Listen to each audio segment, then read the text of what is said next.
Hi, I'm Jenny Fish with One Big Happy Yarn Company, and welcome back to episode 3 of 1, 2, 3 Knit Cuff Down Socks with me, Knit Along. And we are ready to start our toes so we can finish up these socks. We have 3 different toe styles that I'm going to be showing you. All the supplies are the same as we've been using all along. We're using the universal yarn, the Uni, and a US size 2 knitting needle. I'm knitting with Magic Loop. However, any of these patterns can be used in whatever your preferred method of knitting in the round is. So the pattern is more like a recipe, and each of these sections are divided out so that you can knit the sock of your choice. And now we are ready to finish up our toe. The first one I'm going to go over is a cinched toe. And basically what that is we're working several decreases and then we're cinching it up at the end, and I'll show you exactly how to do that. This is what it looks like here. You can see the lines of the decreases here all the way around. And then if I open it up like this, you can see what that looks like. Nice and pretty. All right, so here we go. And the second and the third toes that I'll be showing you are very similar, and they actually look exactly the same when they're finished. There's just a different technique on how we graft them, and I can't wait to show you those. We're going to be doing the Kitchener stitch and the Finchley stitch, and I will walk you through those steps. So that's the second and the third toe. But again, we're starting off with the first toe, which is the cinched toe. So let me show you how we do that. Now again, I've got my sample here, and we're just going to pick up. This is where you're going to change your yarn color if you want your toe to be a different color, and I do. So I'm going to grab my other melon color here. And first go around, we're going to be placing some stitch markers, and that's going to help us indicate where to put our decreases. Also, in the pattern, depending on what size you're making, you want to follow the instructions because it's going to tell you different stitch counts for each size. It's going to tell you where you need to place your decreases and where you need to manipulate your stitch count to get on path with the rest of the pattern. Trust me, trust the pattern, you can do this. But once you have worked through that area, and like I said, each size is going to be different. Once you've worked through there, then here's the general setup of how we're going to work these. Okay, so on round 1, you've gone in and you've placed all your stitch markers. You've worked all the way around. Now on round 2, we're going to start our decreases, and I'll just run through this with you here. So we're going to knit till 2 stitches before the stitch marker.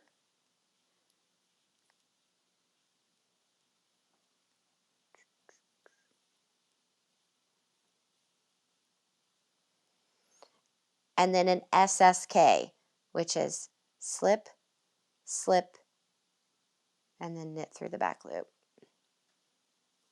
Okay, then we're going to slide our needle, then we're going to slide our stitch marker, and then we're going to work till 2 stitches before the next stitch marker.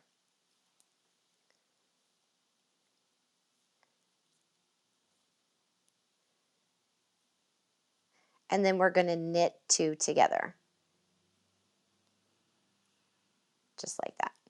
Now you'll go ahead and work all the way around. Following the pattern, it'll tell you the decreases where we're going, and what that is doing is making these decreases lean so that you have that nice little spiral.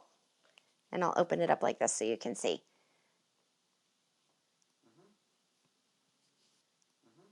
That's the decreases. You work all the way up until you have 3 stitches between each of your stitch markers, and then I'll show you how we finish up and cinch this toe.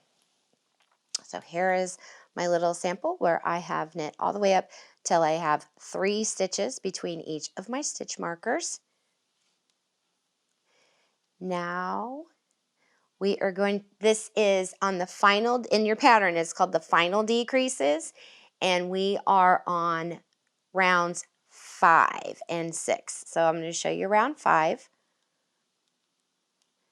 You knit till 2 stitches before your stitch marker, and you work that SSK like I showed you the last time. Slip, slip, knit through the back loop, slide your marker, and then you do a knit 2 together. Now I have 2 stitches. Go back around.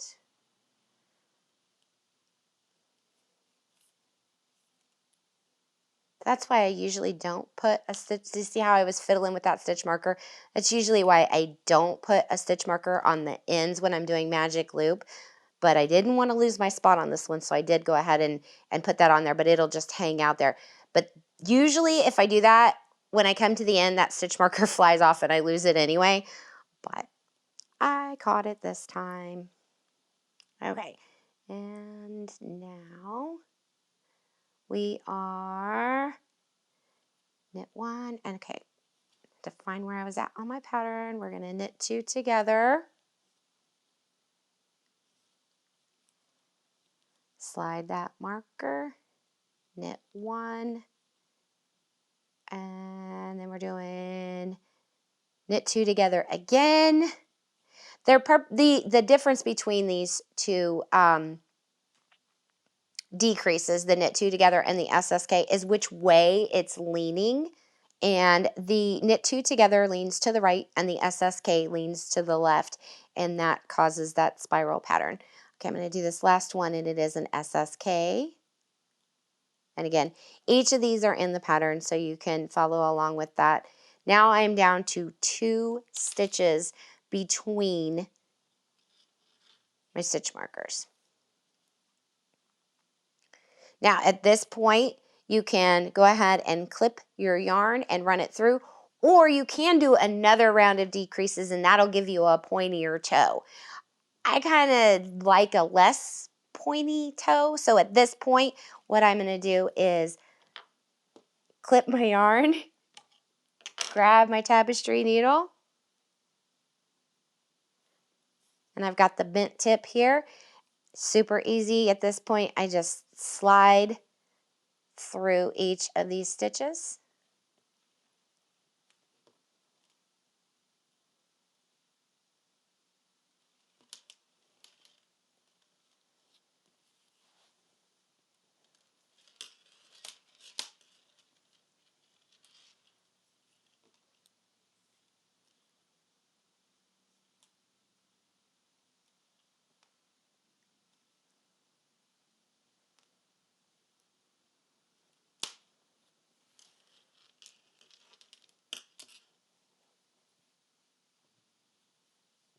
And then just pull it in. Nice, pretty design there. And then just wrap it around. And I like to go a couple of times through these stitches. These are where, let me clean this up. See where that's all cinched together? I like to bring my needle through.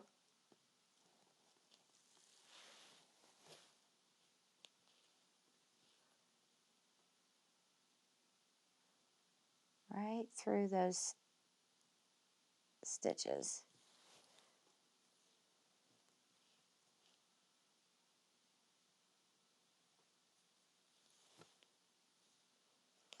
And then when I feel that it's nice and tight, then I'll poke right through the center and then turn my sock inside out, and then I'll weave in my ends on the inside here. I like to just have that wrapped around a couple times for some added security on that end of the toe, because that gets a lot of stress. That's where your toes are. And I'm a toe wiggler, so I'm always wiggling around in there, and I don't want that to come undone. So that's how I work the cinched toe. Next, I'm going to be showing you some just basic decreases on a toe, but the main focus is how we graft the end of it to give it a nice finished edge. So let me show you how to do that. Okay, so now we're going to be working on the wedge toe, and the first one is finishing off with the Kitchener stitch. But I want to show you how to make the wedge toe. This is going to be the same for toe number 2 and toe number 3. And this is, again, my little sample. Here is where we're at, we are right here. And we're going to be doing the decreases. Let me just show you with this. We're going to be doing the decreases on this side and decreases on this side. So there's a decrease there, a decrease there, a decrease there, and a decrease there. That's going to shape the wedge for this toe. And then we'll graft the end, and that is the Kitchener stitch and the Finchley stitch. So I have my new color here. I'm going to go ahead and knit one, and then immediately I'm going to work the first decrease, which is an SSK. So slip, slip, and then knit through the back loop.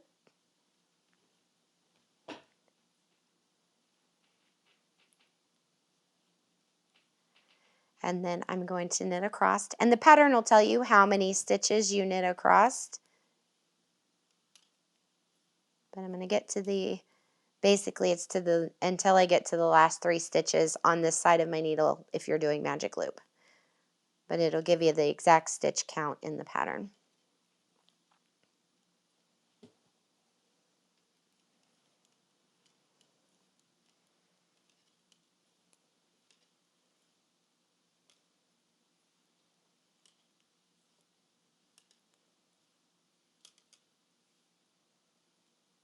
Okay, so I'm to the last 3 stitches on this side of the sock, and I'm going to knit 2 together and knit 1. Now I'm on the second side of the sock, and I'm basically going to repeat that. We're going to knit 1, SSK, knit to the last 3, same exact thing. So knit 1 and then SSK.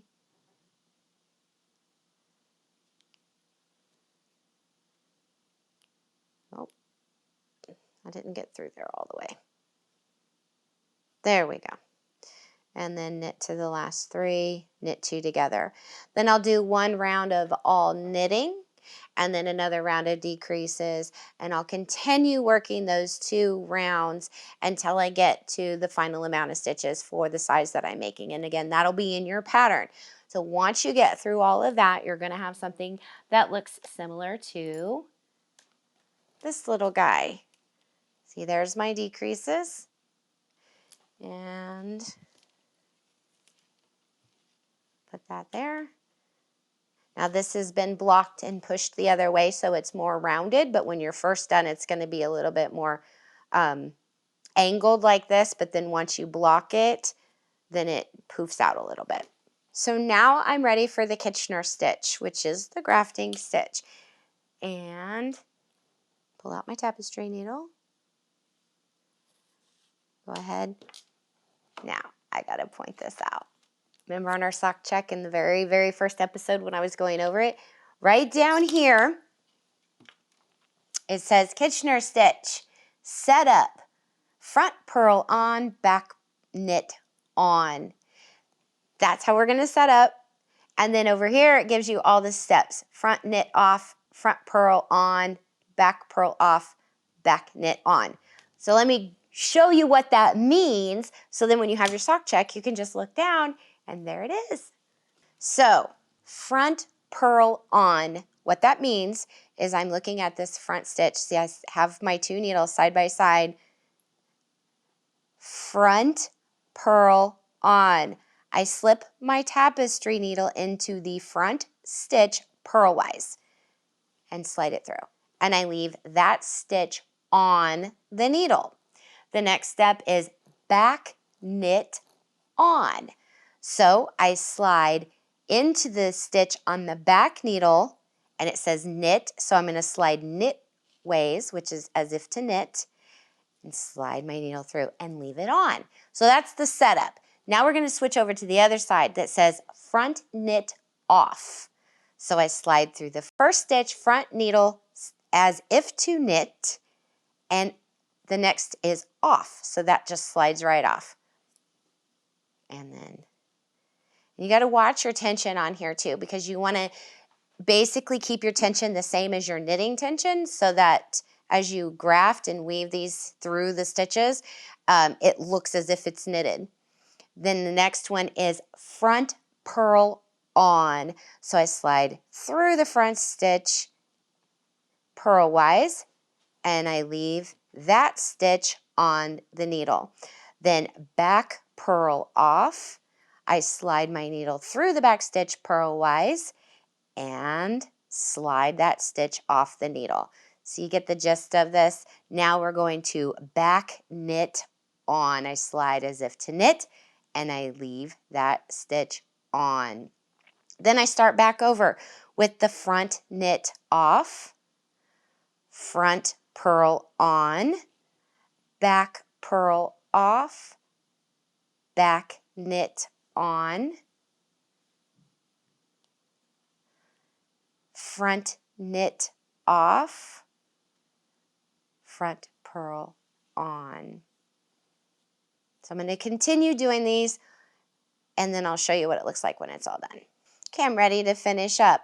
Now on these last 2 stitches, I obviously don't have another stitch to finish the next step, so that's fine. You just go ahead, and I'm going to do front knit off and back purl off and finish that up. And I did pretty good with my tension. Look at that. I'm pretty proud of myself on that one. It looks the same. It does take a little bit of practice to get that tension right. If for some reason it's either too tight or too loose, you can come through and follow and kind of loosen or tighten across the side to make it all match. But I'm actually really proud of that one.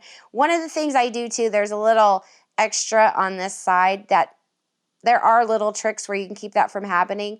But what I do is I just come through. I have to weave this in anyway, so I kind of poke that down when I stick my tapestry needle through and pop it like that, and it matches. And then I weave in my end. So I don't worry too much about that last little thing because I can just pop it in and weave it in. So that is the Kitchener stitch, nice and pretty. Now, the one I'm really excited to show you. This is the Finchley Graft. So you've done your decreases just like I showed you, same as before. One of the tricks, let me get this out of the way.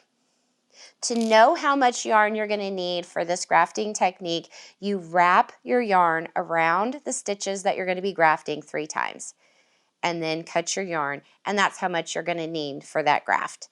That's the little measuring trick there. I always like to have a little extra just in case, so I've already cut my yarn, and we're going to thread the tapestry needle. Now, here's what we're going to do. It's a little bit different. We're going to turn our work inside out. So I'm popping it through so that I have the wrong side facing me. Just like this. And make sure I've got all those on there. Just like this. Now we're working on the wrong side. We're going to take our needle and slide it knitwise through the first stitch on the front needle and the first stitch on the back needle. Slide it all the way through, and then we're going to drop that first stitch off of the back needle. It just comes right off. Now to come back, we're going to slide purlwise first through the back needle, the first stitch on the back needle, and the first stitch on the front needle, and this is purlwise. We're going to slide through and then drop the first stitch on the front needle. And then we go, I'm going to pull that a little tight. Okay. Now we just did purl. Now we're going to do knitwise through the front, through the back, and drop the last stitch on the back needle. And pull through. Now we're coming back towards us, so we're going to go purlwise, and we drop the first stitch on the front needle. So you see the rhythm here? And now we're going from front to back and drop that last. There we go. And now we're coming back, so we're going to go purl. Oh, I dropped it too soon. Purl and drop that first stitch. I'll show you this a few more times. It's just back and forth. I found this so much easier. So we're going from front to back, knitwise, dropping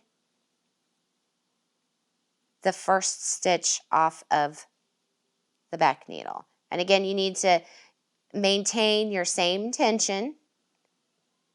Now we're coming back towards us, so we're going to slide purlwise through the first stitch on the back needle, purlwise through the first stitch on the front needle, and drop that first stitch off and pull through. And again, first stitch on the front needle, first stitch on the back needle, both of them knitwise, and drop the first stitch of the back needle off. Then we're coming back towards us, so it's going to be sliding purlwise through both and dropping the first stitch off the front needle. And then back. Knitwise, dropping the first stitch off the back needle. Coming back, purlwise, dropping the first stitch off the front needle.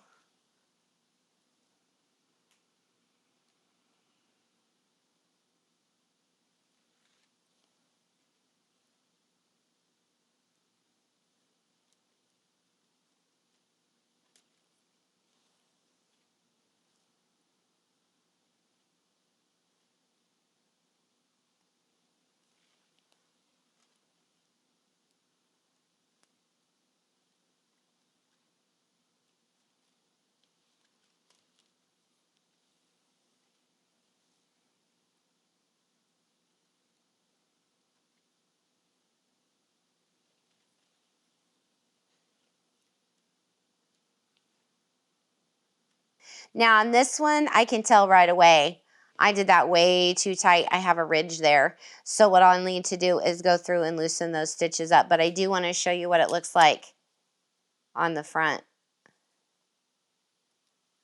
Nice and pretty. Now on the finished, this is the Finchley Graft. Nice and pretty. And this is the Kitchener. They look exactly the same. We've just grafted those two ends together with no seam. And I'll show you on the inside. No seam. Pretty, pretty. That is 1, 2, 3 knit cuff down socks with me. We've learned 3 cuffs, 3 heels, 3 toes. How exciting! Oh, I love socks so much. My intention for this pattern or this recipe is that you'll pick the ones you want and mix them around and make several socks and just kind of keep this in your back pocket or in your toolbox for knitting of, hey, I want to knit some socks. Let me just pick one, and here it is, and here we go. I use a size US size 2 knitting needle. Highly recommend the sock gauge. And I want to show you real quick because I talked about this, but I didn't really show you exactly how this works. When you are knitting cuff down and you want to measure how long your cuff is, you can slide it. It will rest in the heel portion, and then you can mark with some highlighter tape or a marker, whatever, how long you made your leg. Then when you knit your second sock, you can slide that in and you'll know where to stop. The other thing, when you measure the foot, let's see, I've got one here. So you measure your foot, and mine is usually right around here. To know when to start your toe, you want to take off about 1 3/4 to 2 inches.